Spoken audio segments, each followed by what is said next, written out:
My freeloading brother saw my bank statement when I accidentally left it on the kitchen counter while grabbing coffee at our parents' house, and within minutes he was screaming about how I had $47,000 saved while he was struggling. He dragged our parents into the living room, waving the paper like evidence in court, demanding they make me share the family wealth, since I clearly didn't need it all. Mom actually agreed, saying I should give him at least $20, zero, because family helps family, while Dad sat there calculating how much I should contribute to their retirement fund.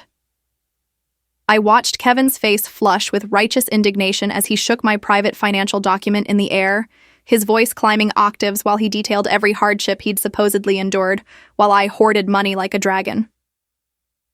The silence that followed his outburst was deafening.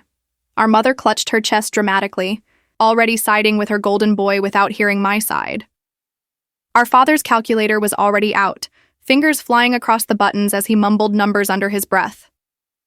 Kevin stood there, sweating through his expensive designer shirt that he'd bought last week while claiming he couldn't afford groceries, his eyes gleaming with the certainty that he'd finally found his meal ticket. I took a slow sip of my coffee, deliberately letting the moment stretch, watching their expressions shift from righteous anger to confusion as I didn't immediately defend myself or start crying. I'm Rebecca Sterling, 31 years old, and I spent the last decade building a stable life through careful planning and sacrifice while my younger brother Kevin burned through every opportunity handed to him. My financial discipline came from years of watching our parents bail Kevin out of one disaster after another, always with the excuse that he was still finding himself despite being 28 years old. They'd given him money for a failed food truck business, covered his gambling debts twice, and even bought him a car that he totaled within 6 months. Meanwhile, I'd worked 2 jobs through college, lived with 3 roommates until I was 27, and automated my savings before I could even see the money in my checking account. That bank statement Kevin was waving around represented countless sacrifices he knew nothing about. And as I watched him perform for our parents like he'd discovered proof of a crime, I realized he'd just made a catastrophic mistake.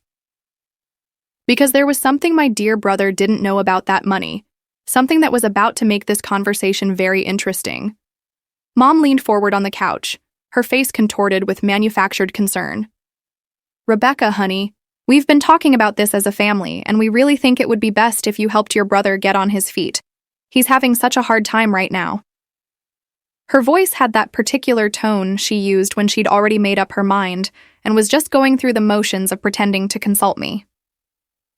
"A hard time?" I repeated, my voice deliberately calm. "Kevin, didn't you just buy a new gaming setup last month? The one you posted all over social media with the caption, 'Living my best life'?" Kevin's face darkened. "That was different. That was with my bonus from work. The work you told Mom you got laid off from 3 weeks ago?" I took another sip of coffee, watching the lie register on his face. "Or the work you told Dad you quit because your boss was toxic. I'm having trouble keeping your stories straight." "That's not fair," Mom interjected quickly, always ready to shield her favorite child from accountability. "Kevin is going through a difficult transition period. You of all people should understand how hard it is to establish yourself financially. Remember when we helped you with your security deposit?" I did remember. They'd loaned me $800 6 years ago, which I'd paid back in full within 3 months. Kevin had borrowed $5,000 around the same time for his investment opportunity that somehow never materialized, and he'd never repaid a cent. But bringing up these facts would only make me look petty in my mother's eyes, so I simply nodded. Dad set down his calculator with a decisive click. "We've done the math, Rebecca. If you contribute $20,000 to Kevin's Fresh Start Fund and $15,000 toward our retirement, you'll still have $12,000 left over. That's more than enough for a single woman with no dependents. It's only fair to help family when you're in a position to do so." "A Fresh Start Fund?" I couldn't keep the disbelief out of my voice. "Dad, this is the 4th Fresh Start we've funded for Kevin. At what point does he actually start?" Kevin slammed his hand on the coffee table, making the family photos rattle. "You've always thought you were better than me, little Miss Perfect with her precious savings account and her boring job. You don't know what it's like to have dreams, to want something more than just existing." "I know what it's like to work for something," I replied quietly. "I know what it's like to say no to wants so you can cover needs. I know what it's like to have goals and actually work toward them instead of just talking about them while waiting for someone else to fund them. That's enough, Mom said sharply, standing up from the couch. Rebecca, I'm disappointed in you. This family has always believed in supporting each other, and here you are, sitting on all this money while your brother struggles. What kind of sister are you? The kind who sees through manipulation, I thought, but didn't say. Instead, I reached into my purse and pulled out my phone, slowly scrolling through something that made Kevin's confident expression start to falter. He recognized that gesture, had seen me do it when I was gathering evidence for something, and for the first time since he'd found that bank statement, doubt flickered across his face. Before we continue this conversation about my obligation to fund Kevin's lifestyle, I said, my voice still maddeningly calm, I think there are a few things everyone should know about that money you're all so eager to redistribute. See, there's context to those numbers that Kevin conveniently didn't mention when he decided to violate my privacy and stage this little intervention. Dad frowned, his fingers hovering over the calculator again. What context could possibly justify hoarding that much money while your family struggles? I smiled then, the kind of smile that made Kevin take an involuntary step backward. Well, for starters, that's not actually all my money, but we'll get to that. First, I think Kevin should explain to everyone exactly how he came to be going through my private financial documents in the first place. Because I'm pretty sure I left that statement in my purse, which was in Mom's bedroom, not on any kitchen counter. The color drained from Kevin's face as our parents turned to look at him with new suspicion. And that was just the beginning of what I was about to reveal. Kevin's mouth opened and closed like a fish gasping for air. It was just sitting there, and In my purse? I interrupted, still scrolling through my phone with deliberate calm. The purse that was in Mom's bedroom, behind a closed door? You went through my personal belongings while I was making coffee. Mom's hand fluttered to her throat. Kevin, you didn't. Does it really matter how I found it? Kevin's voice rose defensively. The point is, she's been hiding money while we've all been struggling. Struggling, I repeated, finally looking up from my phone. Let's talk about struggling, Kevin. In the past 18 months, you've been to Vegas 3 times, bought a 65-inch TV, traded in your perfectly good car for a newer model with payments you can't afford, and just last month you took Sarah to that expensive steakhouse downtown, the one that requires reservations 2 months in advance. Kevin's girlfriend, Sarah, had been Kevin's latest relationship, lasting an impressive 4 months, though I'd heard through mutual friends they'd broken up last week when he couldn't afford to take her on the trip to Cancun he'd promised. How do you know about Sarah? Kevin demanded, his voice taking on a sharp edge that made our mother flinch. Have you been spying on me? I have Instagram, Kevin. You post your entire life online with geotags and price tags. You're not exactly subtle about your spending. I turned my phone around, showing a screenshot of Kevin's feed from 3 days ago, showing him at a high-end bar with the caption, "Drinks with the boys, living that champagne life." Does this look like someone who's struggling?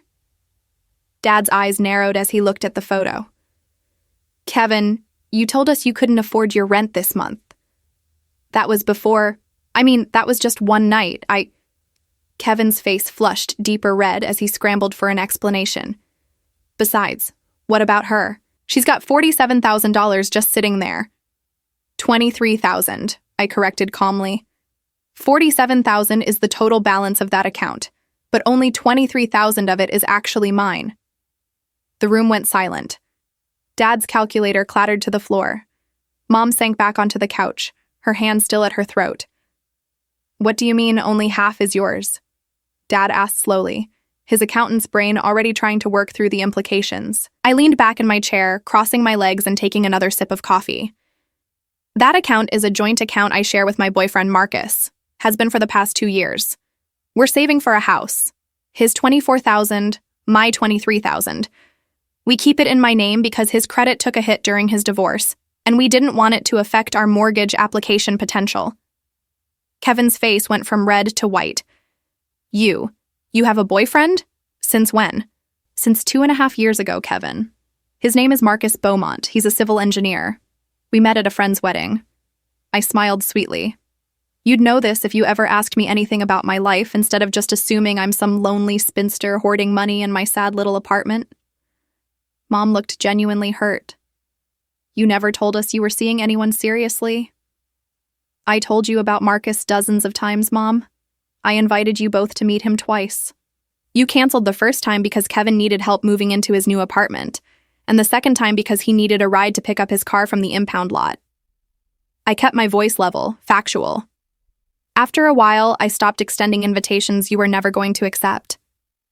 That's not fair, Mom protested weakly. We've just been so busy with Kevin. I finished. Yes, I know. It's always Kevin who needs something. Kevin who's going through something. Kevin who requires the family's full attention and resources. Oh, here we go. Kevin sneered, recovering some of his bravado now that the shock was wearing off.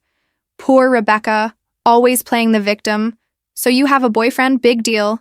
That doesn't change the fact that you could help me, and you're choosing not to. Help you do what exactly? I asked. This isn't your first rodeo, Kevin. Remember the food truck? Dad gave you $7,000 for that. What happened to the truck?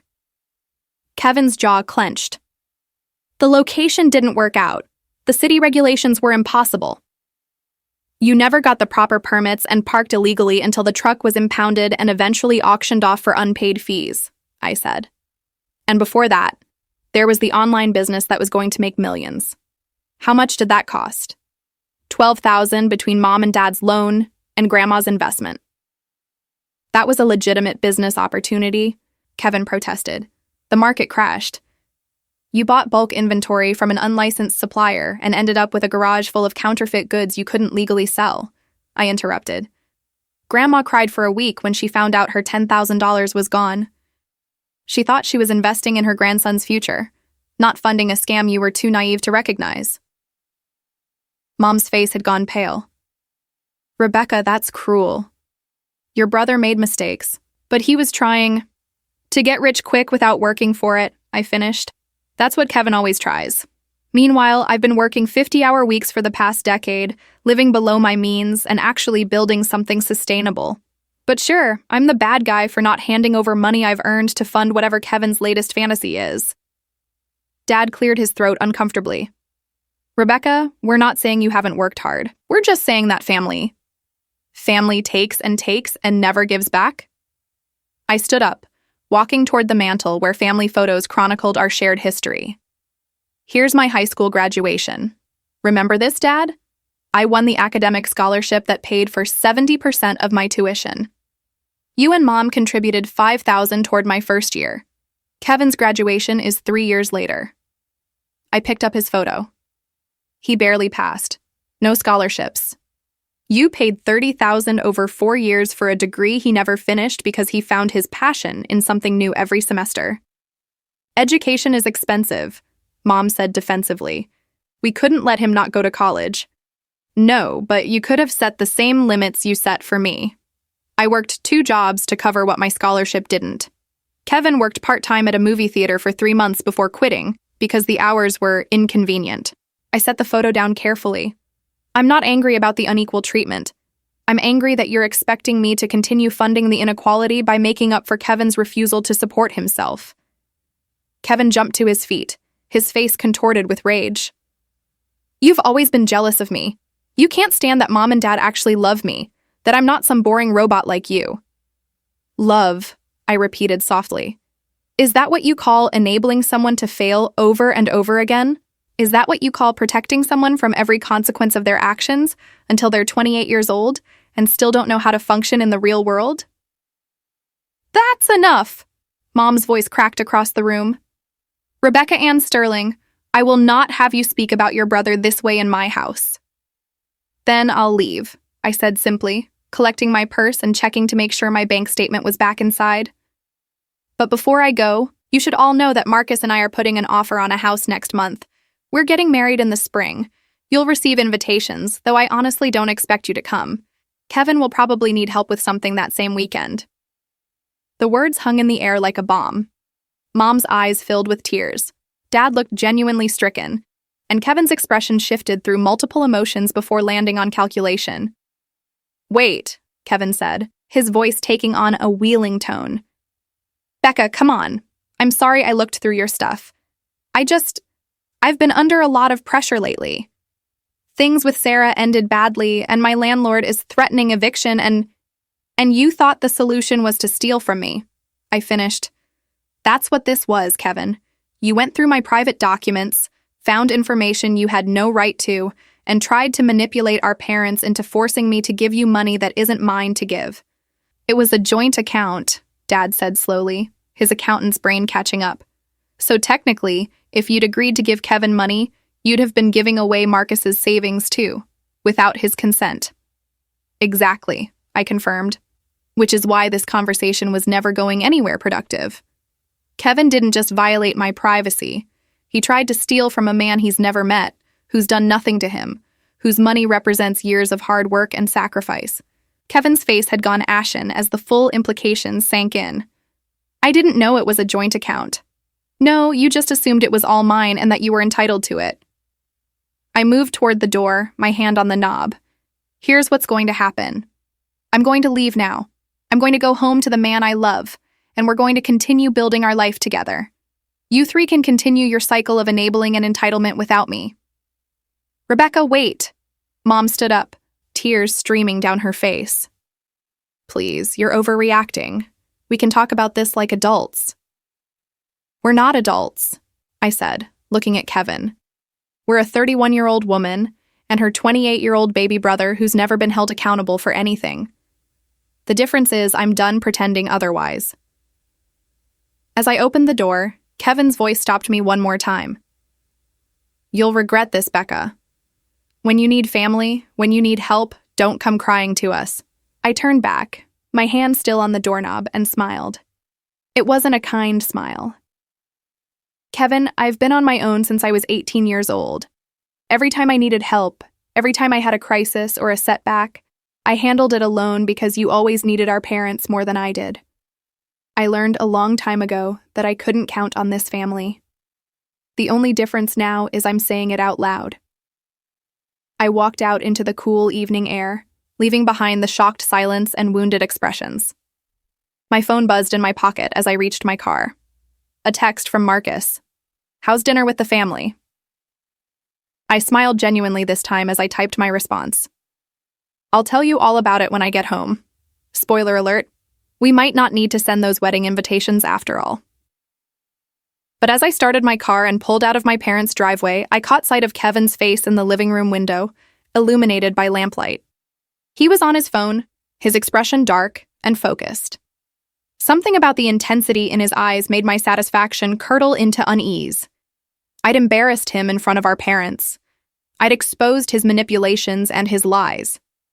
Kevin had always been vindictive when cornered, and I had a sinking feeling that this confrontation was far from over. The first sign that Kevin wasn't going to let this go came 2 days later. I was at work, reviewing quarterly reports in my office at the marketing firm where I'd worked my way up to senior account manager, when my personal cell phone rang. The number was unfamiliar, but the area code was local. Is this Rebecca Sterling? A woman's voice, professional and clipped. Yes, who's calling? This is Jennifer Walsh from Westside Bank. I'm calling regarding some unusual activity on your joint savings account ending in 7342. We've had multiple requests for information about this account, including someone claiming to be your brother, requesting balance information and withdrawal procedures. My stomach dropped. What kind of information did they provide? They had your full name, date of birth, and the last 4 digits of the account. Our system flagged it as suspicious because the caller ID didn't match our records for any authorized users. We've placed a temporary alert on the account. I closed my office door, my mind racing. Thank you for calling. I need to update the security on that account immediately. The person who called is my brother, Kevin Sterling, and he is absolutely not authorized to access or receive any information about this account. After spending 20 minutes on the phone with the bank's fraud department, I hung up and immediately called Marcus. He tried to access our account, I said without preamble when he answered. Kevin called the bank pretending to be an authorized user. Marcus was silent for a moment. Did he get any information? No, but he had enough details to be convincing. Birth date, account number. He must have taken photos of my bank statement before that dinner. I rubbed my temples, feeling the beginning of a headache forming. I've added additional security measures, but Marcus, he's not going to stop. He's desperate. Then we need to be smarter, Marcus said, his engineer's mind already working through the problem methodically. Rebecca, I know he's your brother, but this is fraud. You need to consider involving the police. The thought made me sick, but he was right. Kevin had crossed a line from entitled family member to criminal. Let me think about it. Maybe he'll back off now that he knows I've caught him. But Kevin didn't back off. 3 days later, my mother called. Her voice was strained, carefully controlled. Rebecca, we need to talk about your father. What about Dad? He's had a heart attack. He's in the hospital. It's serious. Mom's voice cracked. The doctors say he needs surgery, but our insurance won't cover all of it. We're looking at $40,000 in out-of-pocket expenses. The world seemed to tilt. What? When did this happen? Yesterday morning. I've been too distraught to call. Kevin's here with me now. We're trying to figure out how to handle the medical bills. There was a significant pause. Rebecca, I know things were said the other night that we all regret, but your father needs help. We need help. I'm asking you, as your mother, to please set aside your pride and help us with these medical bills. We can discuss payment plans, but we need something up front to secure the surgery date. My hand shook as I gripped the phone. Mom, of course I want to help Dad. Which hospital is he at? Mercy General. But Rebecca, before you come, we need to talk about the money situation. Can you access that savings account? Even $20,000 would... I'll be there in 20 minutes. I hung up before she could continue the financial discussion, my heart pounding. My father had a heart attack. Nothing else mattered right now. I grabbed my coat and purse, telling my assistant to clear my afternoon schedule, and drove to Mercy General with my mind spinning. Dad was only 62. He'd always been healthy, active. How had this happened? At the hospital, I found Mom in the surgical waiting area with Kevin beside her. Mom's eyes were red and swollen. Kevin looked haggard but composed, his arm around Mom's shoulders in a show of support that would have seemed touching if I didn't know better. Where's Dad? I demanded. What did the doctors say? Mom stood up, moving toward me with her arms outstretched. Oh, Rebecca, it's been so awful. He collapsed at work yesterday. They rushed him here, and they're saying he needs triple bypass surgery as soon as possible. Can I see him? He's in ICU, only 2 visitors at a time. Mom glanced at Kevin. Kevin's been here all night with me. Maybe you two could go together while I get some coffee. Something felt off, but I pushed the feeling aside. My father was in ICU. That was what mattered. Kevin and I rode the elevator in tense silence to the 4th floor. At the ICU desk, I gave my father's name, and the nurse checked her computer. Robert Sterling, room 447. Are you family? I'm his daughter, Rebecca. The nurse's expression shifted to something like confusion. I'll need to check with the patient. He's awake and alert. Let me see if he's up for visitors. She disappeared through the secured doors, leaving Kevin and me standing in the hallway. After a moment, she returned, and her expression was distinctly uncomfortable. Ms. Sterling, there seems to be some confusion. Mr. Sterling says he doesn't have a daughter named Rebecca. The words didn't make sense. I stared at the nurse, certain I'd misheard. I'm sorry, what? He says he has one child, a son named Kevin. The nurse looked between us apologetically. I can have the doctor speak with you if... That's not possible, I interrupted. I'm his daughter. I've been his daughter for 31 years. There must be a mistake. Kevin shifted beside me, and when I turned to look at him, I saw something in his expression that made my blood run cold. Not surprise, not confusion, satisfaction. You didn't, I whispered. Kevin, what did you do? He held up his hands in mock innocence. I didn't do anything. Maybe Dad's just upset about how you treated Mom the other night. Maybe he doesn't want to see you right now. My phone buzzed in my pocket. A text from an unknown number. If you want your family to acknowledge you again, we need to talk about that money. Otherwise, as far as they're concerned, you don't exist. K.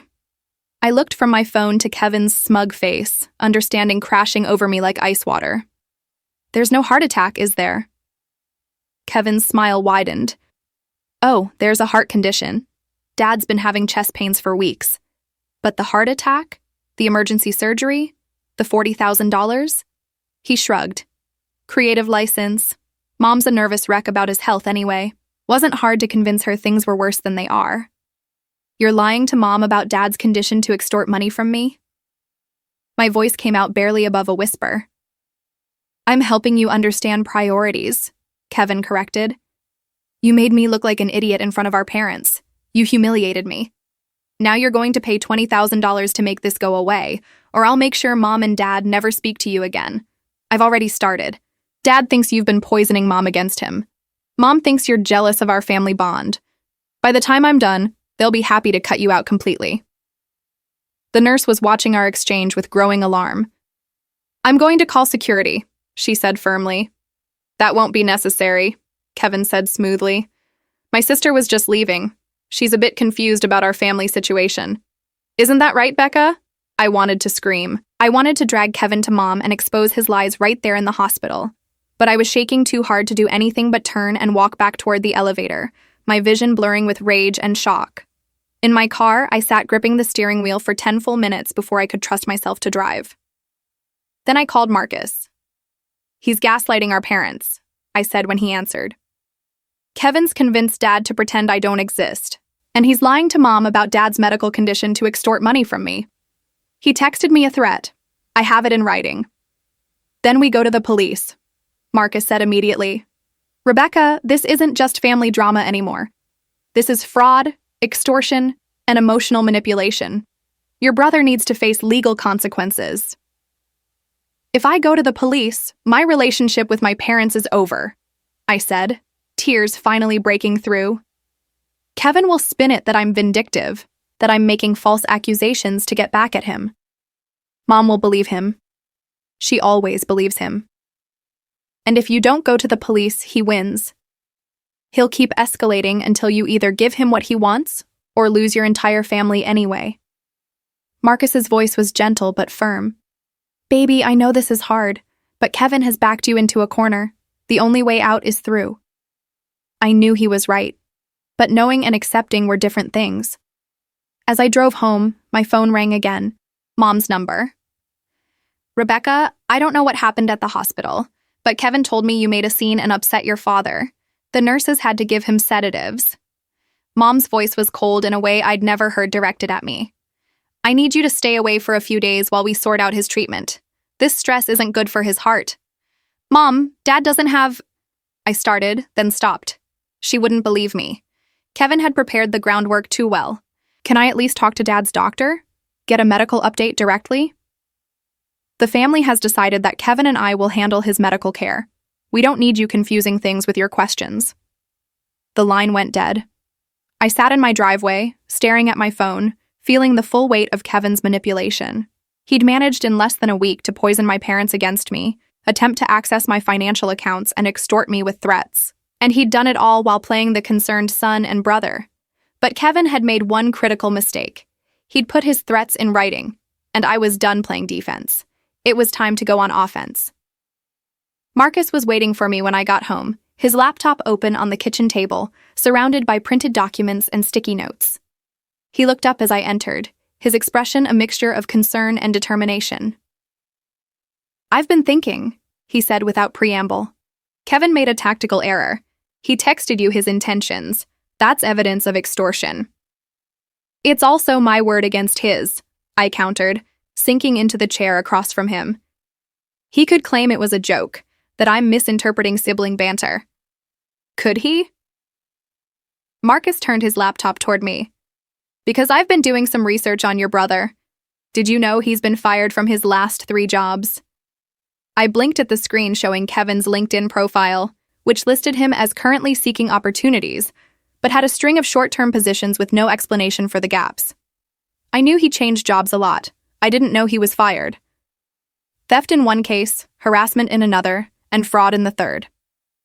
Marcus pulled up several more documents. I have a friend who works in HR consulting. He was able to pull some professional records. Kevin's unemployable at this point, at least in any reputable company. His credit is destroyed. He's got thousands in unpaid debts, and he's being sued by 2 different creditors. The picture Marcus was painting was worse than I'd imagined. So he's desperate. Desperate people are dangerous, but they're also sloppy. Marcus squeezed my hand. Rebecca, we need to document everything. The bank fraud attempt, the extortion text, the medical lies. And we need to do it in a way that your parents can't ignore. Over the next 3 days, I became an investigator of my own family. I called Mercy General, and using my father's date of birth and insurance information that I had from years of being listed as his emergency contact, spoke directly to his cardiologist. Dr. Patel was cautiously optimistic about Dad's condition. Mild angina that would require medication and lifestyle changes, but there was no heart attack, no emergency surgery, no $40,000 bill. Your brother was quite insistent that we emphasize the severity when speaking to your mother, Dr. Patel said carefully. I assumed it was to ensure she took the condition seriously, but I'm beginning to wonder if there was another motivation. There was, I confirmed. Would you be willing to put your actual diagnosis in writing for the family's records? The doctor hesitated. That's between your father and his physicians. Even if my brother is using a false diagnosis to manipulate my mother, there was a long pause. I'll speak with your father. If he authorizes it, I can provide documentation to the family. Next, I contacted the bank's fraud department and requested formal documentation of Kevin's attempt to access my account. The representative was sympathetic but firm that they needed more than just my word that Kevin was unauthorized. What if I came in with my co-account holder and we both submitted written statements? I asked. That would help establish the complaint formally. We'd need to file a report with local law enforcement as well, since this involves attempted identity theft and fraud. The police station was less sympathetic. The officer taking my report listened patiently, but seemed skeptical. Your brother tried to get information about an account with your name on it?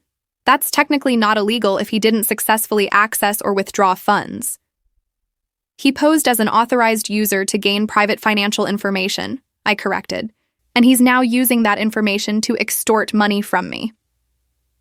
I showed him Kevin's text. The officer's expression shifted slightly as he read the message. This is more solid. Have you had any other communications with him about this? He's been communicating primarily through our mother, making sure nothing else is in writing. I pulled out my phone, but I recorded our conversation at the hospital. I hadn't, actually, but the bluff worked.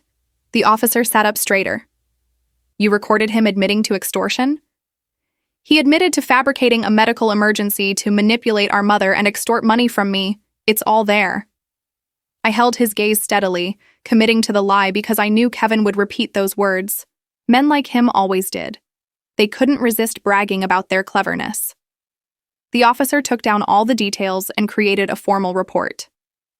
We'll need that recording, he said finally, and I'd advise you to avoid contact with your brother until this is resolved. I left the police station and sat in my car, my hands shaking. I'd just lied to a police officer. But I also knew that if I confronted Kevin again, and this time actually recorded it, he'd confess to everything. His ego wouldn't let him stay silent. That evening, I called Kevin from Marcus's phone so he wouldn't recognize the number. This is Kevin, he answered, his voice cocky and confident. It's Rebecca. We need to talk. There was a pause, then a low laugh. Finally seeing sense? Ready to discuss that transfer? I'm ready to discuss your options, I said, keeping my voice level. You can either come clean to Mom about Dad's real condition, or I'll do it for you, and I'll make sure she knows exactly what you've been doing. You think she'll believe you? Kevin's confidence didn't waver. I've spent the last week cementing my story. She thinks you're jealous and vindictive. Dad thinks you're trying to manipulate the family. If you start throwing around accusations now, you'll just prove them right. What if I have evidence? I asked quietly. What if I have documentation from Dad's actual doctor showing there was no heart attack? What if I have bank records showing your fraud attempt? Kevin's silence was telling. When he spoke again, his voice had lost some of its smugness. You're bluffing. Am I? You're so sure you've covered all your bases, Kevin. But you forgot about the digital trail. Every call you made to the bank was recorded. Every communication with the hospital was documented. And your text to me? The police found it very interesting. The police? Now there was genuine alarm in his voice. You went to the cops over a family disagreement? I went to the cops about extortion, fraud, and elder manipulation, I corrected. Which are actual crimes, Kevin, not family disagreements. You're insane, he spat. This is what you've always been like. You can't handle that mom and dad love me more, so you have to destroy everything. This isn't about love, I said tiredly. It's about a 28-year-old man who's never been held accountable for anything finally facing consequences. I gave you a chance to come clean. You chose to escalate. So now we do this the hard way. I hung up before he could respond, my heart pounding. Marcus squeezed my shoulder supportively. Did he bite? He confirmed everything we suspected. The manipulation, the false medical emergency, all of it. I closed my eyes. But he's right about one thing. Mom and Dad won't believe me without proof. Hard proof. Then we get it, Marcus said simply. We go to the hospital together tomorrow. We speak to your father directly, without Kevin as an intermediary. We show him what his son has been doing. But when we arrived at Mercy General the next morning, we found Kevin already there, sitting in Dad's room, deep in conversation. Through the window, I could see Dad looking agitated, Kevin gesturing emphatically. Whatever he was saying, it was working. Dad's face was flushed, his expression angry. The nurse from before recognized me. Your brother said you'd probably try to visit.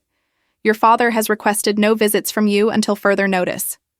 I need to speak with Dr. Patel, I said firmly. It's urgent. Dr. Patel is with patients. I can have him call you later. It can't wait. I pulled out my phone, showing the nurse Kevin's threatening text. My brother has been fabricating medical information to manipulate my mother and extort money from me. I need to speak with someone in authority immediately. The nurse's expression shifted from professional courtesy to concern. Wait here. She disappeared, returning 5 minutes later with a hospital administrator, a sharp-eyed woman in her 50s who introduced herself as Patricia Hendricks. These are serious allegations, Ms. Hendricks said after I'd explained the situation. If true, this represents a significant violation of our policies regarding patient information and family communications. It's all true, I said, and I'm asking that you pull all communications between my brother and your staff regarding my father's condition. I think you'll find significant discrepancies between what he's been telling our mother and what the actual medical records show. Ms. Hendricks studied me for a long moment, then nodded. I'll need to speak with Mr. Sterling and his physician. If what you're saying is accurate, we'll need to take corrective action. It took 2 hours.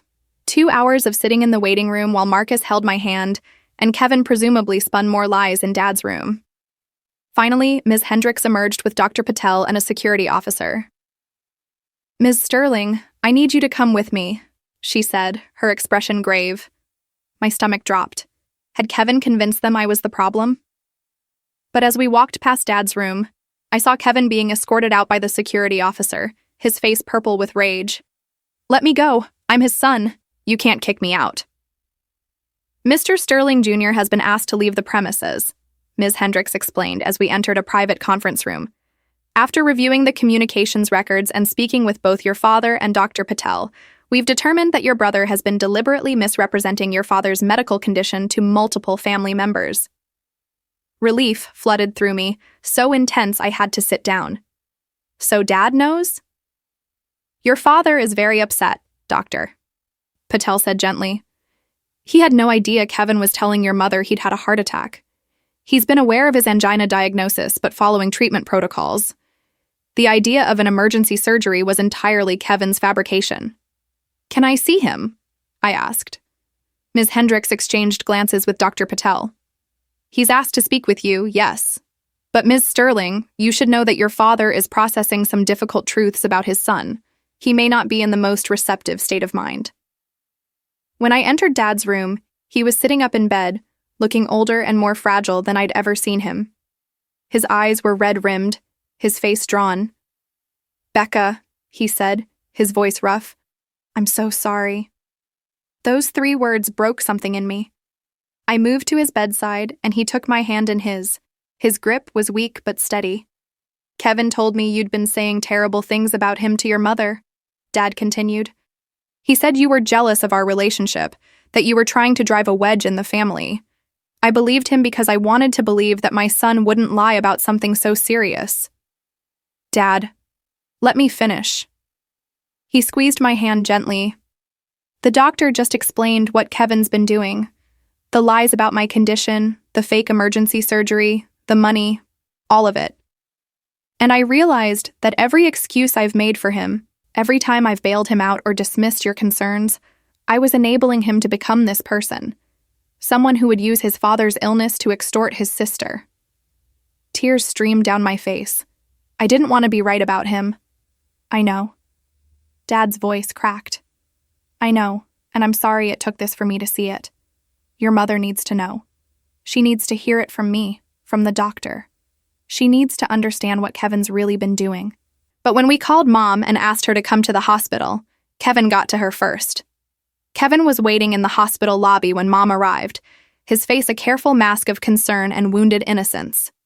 I watched from the elevator alcove as he intercepted her, his hands on her shoulders, his voice low and urgent. Mom, before you go up there, you need to know what Rebecca's been doing, I heard him say. She's been lying to the hospital staff, making up stories about me to turn Dad against me. The stress almost gave him another attack. Mom's face crumpled. Oh, Kevin, I knew she was vindictive, but this is too much. I'm here, Mom. I stepped out of the alcove, Marcus beside me. And I haven't been making up anything. Dad wants to see you. So does Dr. Patel.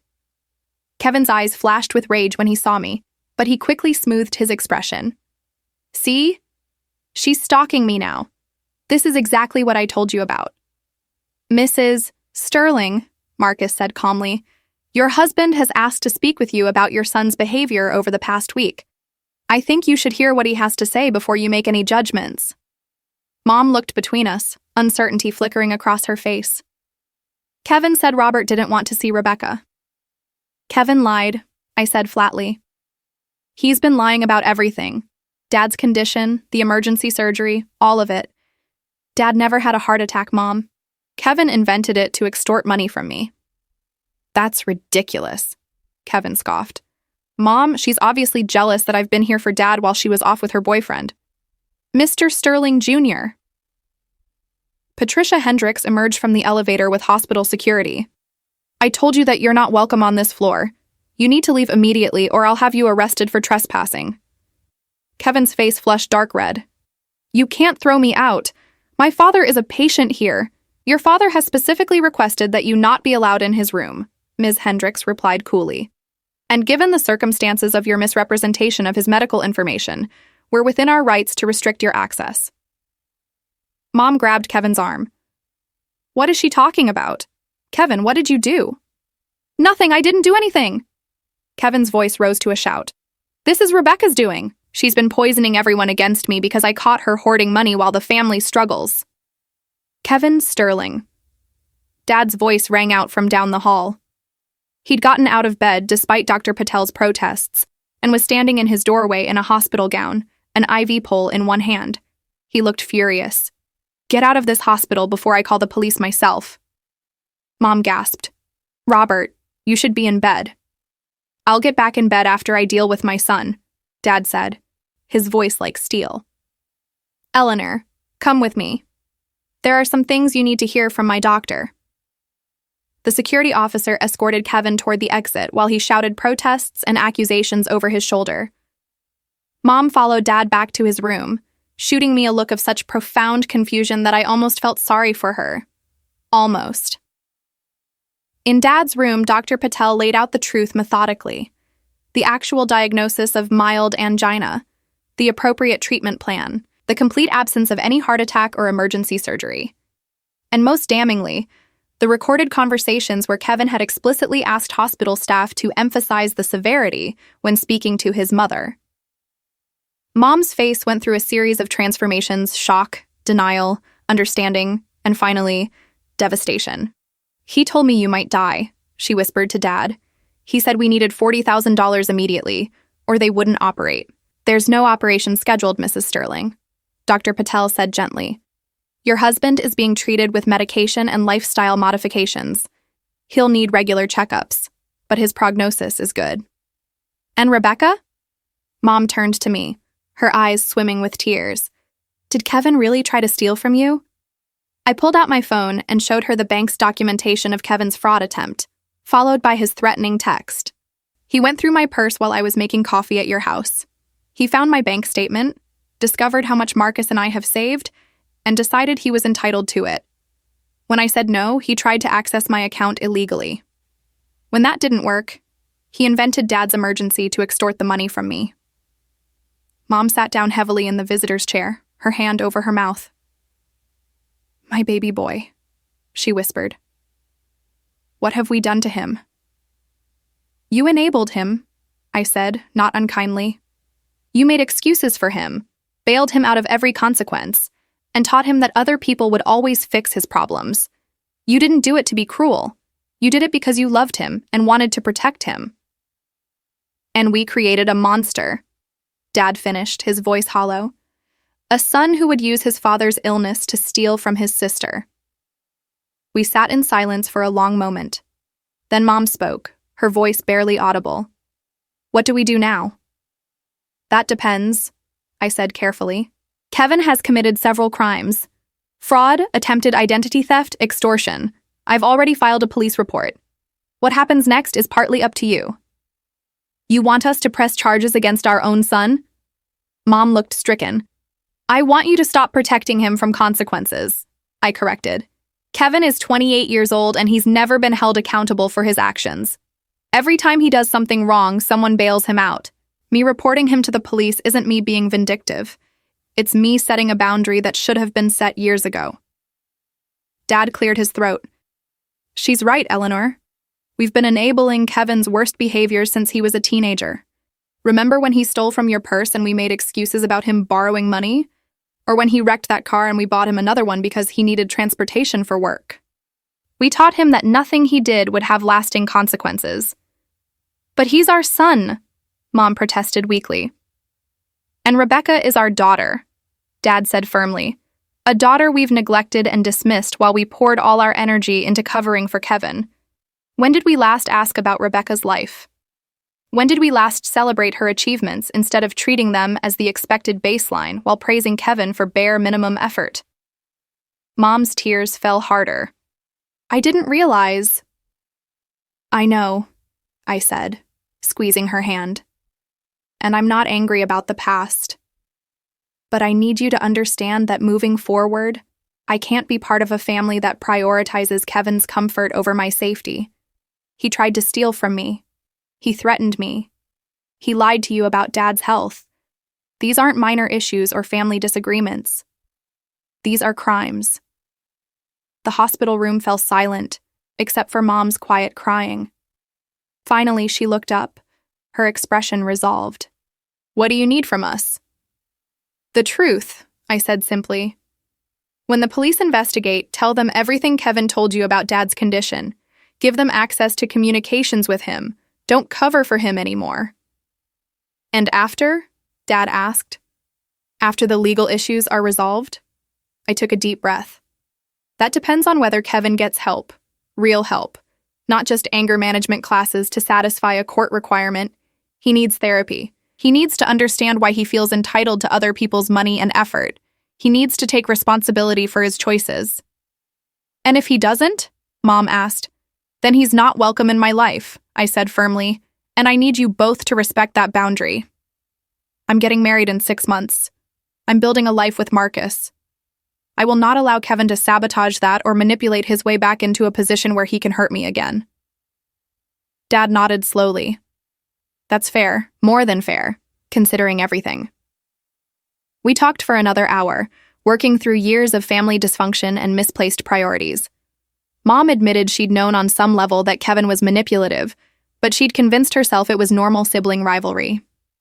Dad confessed he'd seen Kevin's entitlement growing, but had hoped it was just a phase. "We failed you both," Dad said finally. "We failed Kevin by not teaching him accountability, and we failed you by not protecting you from his manipulation." You can't change the past, I said, but you can change the present. Kevin needs to face consequences, real ones, and he needs to do it without you two running interference. As Marcus and I prepared to leave, Mom grabbed my hand. Will you still invite us to the wedding? I looked at her tear-stained face, seeing genuine remorse and understanding for the first time in years. Yes, but if Kevin shows up uninvited, he'll be removed by security. I'm not negotiating on that. He won't, Dad promised. We'll make sure of it. In the parking lot, Marcus pulled me into a tight hug. You did it, he murmured against my hair. You held your boundary. It's not over, I said, pulling back to look at him. Kevin's not going to take this lying down. He's going to fight back. Marcus was right to be concerned. That evening, as we were having dinner, my phone exploded with notifications. Kevin had created a GoFundMe page titled, "Help Me Fight False Accusations from My Vindictive Sister." The description painted me as a jealous, money-hoarding sibling who was using false allegations to destroy him because he'd called out her selfishness. Within an hour, the page had been shared across Kevin's social media, reaching mutual friends, extended family, and even some of my professional contacts. The comment section was a mixture of support for Kevin and confusion from people who knew both of us. This is insane, I said, scrolling through the increasingly aggressive posts. He's weaponizing social media against me. Marcus read over my shoulder, his jaw tight. He's also potentially committing defamation. Everything on that page is provably false. My phone rang, Mom's number. Rebecca, have you seen what Kevin's posting online? I'm looking at it right now. This is spiraling out of control. Mom sounded frantic. He's getting people from his old jobs, friends, everyone involved. Half the family is calling me asking what's really going on. Then tell them the truth, I said firmly. Kevin lied about Dad's condition to extort money from me. He attempted bank fraud. He's facing criminal charges. Those are the facts. But if I say that publicly, it'll destroy him, Mom protested. Mom, he's already destroying himself. You can either enable it by staying silent or you can stop it by telling the truth. There was a long pause. Then Mom said, in a voice steadier than I'd heard from her in weeks, "You're right, I'll post a statement." An hour later, Mom's Facebook post went live.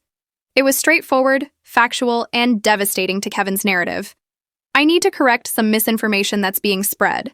My husband did not have a heart attack. He was diagnosed with mild angina and is being successfully treated.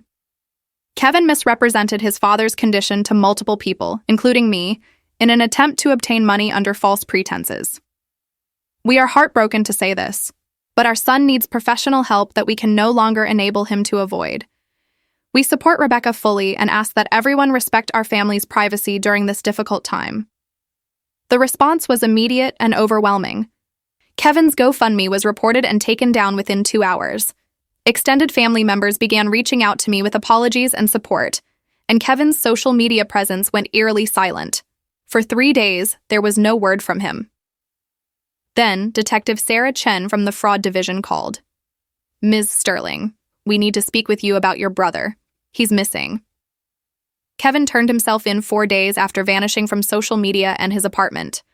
He showed up at the police station at 3 a.m, disheveled and incoherent, claiming he'd been thinking about his choices. Detective Chen called me at 7 that morning. "Your brother is being charged with attempted identity theft, fraud, and extortion. He's being held on $25,000 bail. Is your family planning to post it?" "No," I said firmly, looking at Marcus across our kitchen table. We'd spent the past 4 days fielding calls from concerned relatives and watching Kevin's social media accounts get deleted one by one as his lies caught up with him. "My parents have agreed not to bail him out this time."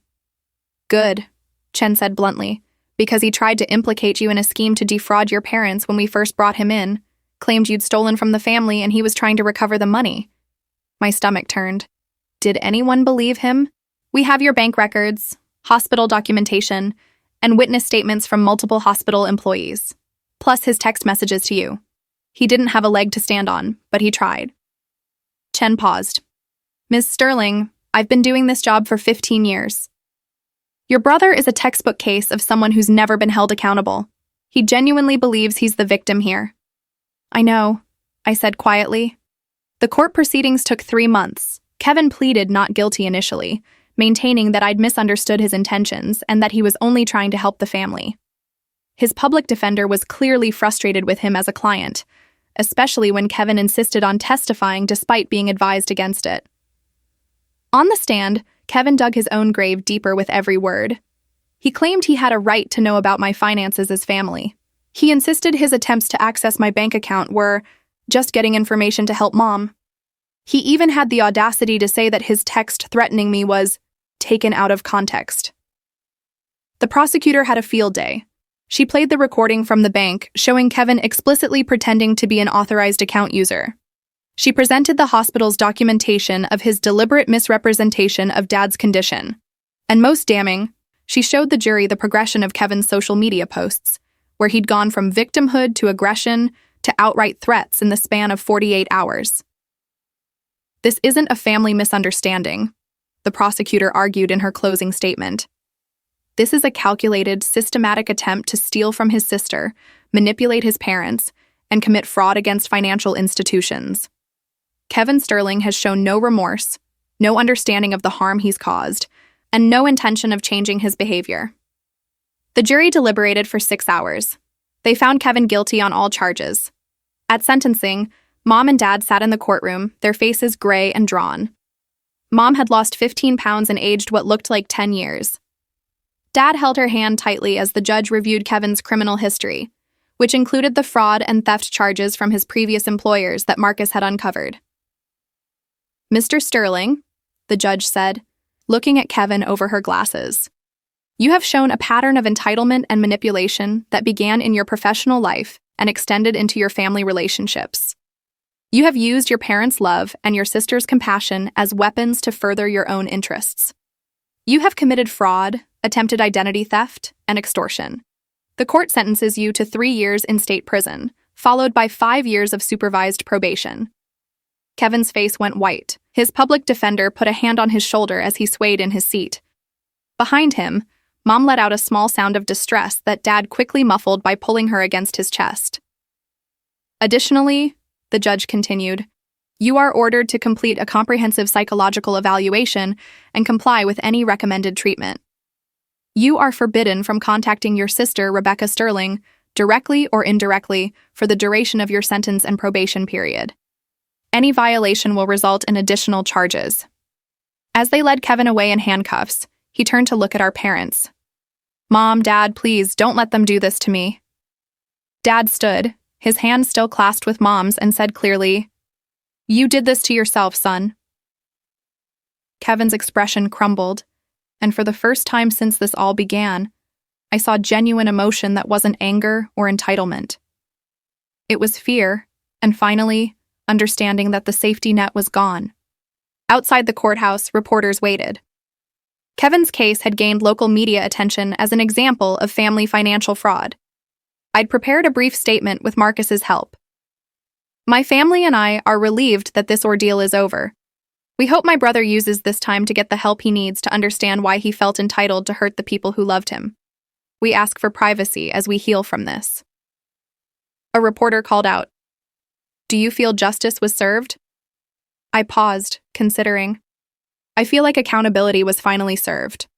Whether Kevin chooses to turn that into justice, growth, and change is up to him. 6 months later, I stood in a botanical garden surrounded by spring flowers, wearing a dress I designed with my own money, about to marry Marcus. Mom and Dad sat in the front row, both crying but smiling. The guest list included friends, colleagues, and the few family members who'd supported me throughout Kevin's trial. Kevin wasn't there, obviously, but I didn't spend my wedding day thinking about him. I thought about the life Marcus and I were building, the down payment we just made on our house, the careers we were both thriving in. I thought about the family I was choosing, the boundaries I'd learned to set, and the peace that came from refusing to be manipulated. Marcus's vows included a line that made me tear up. "You showed me what true strength looks like, not in being unbreakable, but in being willing to break ties that were breaking you." At the reception, Dad pulled me aside. "Your mother and I started seeing a therapist. We're trying to understand how we contributed to Kevin's issues and how to do better moving forward." "That means a lot, Dad." We also set up a college fund for your future children, to make up for the disparity in how we funded you versus Kevin's education. He handed me a folder with financial documents. We can't change the past, but we can try to balance the scales going forward. I hugged him tightly, tears soaking into his suit jacket. Thank you for finally seeing it. Mom joined us, her eyes red but clear. We got a letter from Kevin. He's in a treatment program at the prison. He wrote to apologize, finally, to all of us. That's good, I said cautiously. We didn't write back yet, Mom admitted.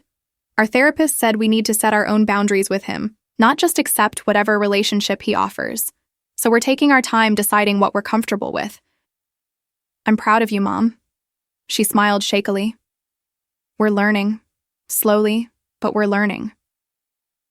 Marcus found me on the dance floor an hour later, spinning me around to a song we'd chosen together. Penny for your thoughts? Just thinking about how different everything is from a year ago, I admitted. Kevin tried to destroy me because I wouldn't give him money I'd worked for. Instead, he destroyed his own life and gave me the chance to rebuild mine without his manipulation. Karma's a beautiful thing, Marcus agreed, pulling me closer. I thought about that word, karma. Kevin was in prison, facing 3 years of consequences he couldn't charm or manipulate his way out of. His professional reputation was destroyed. His social media presence was decimated. Every bridge he'd tried to burn between me and my family had instead burned his own path back to us. Meanwhile, I was dancing at my wedding, financially secure, professionally successful, surrounded by people who genuinely loved me without conditions or expectations. I'd set boundaries that protected me. I'd refused to be extorted or manipulated. And I'd done it without compromise, without guilt, without once backing down from what I knew was right. Did I feel sorry for Kevin? Some small part of me did.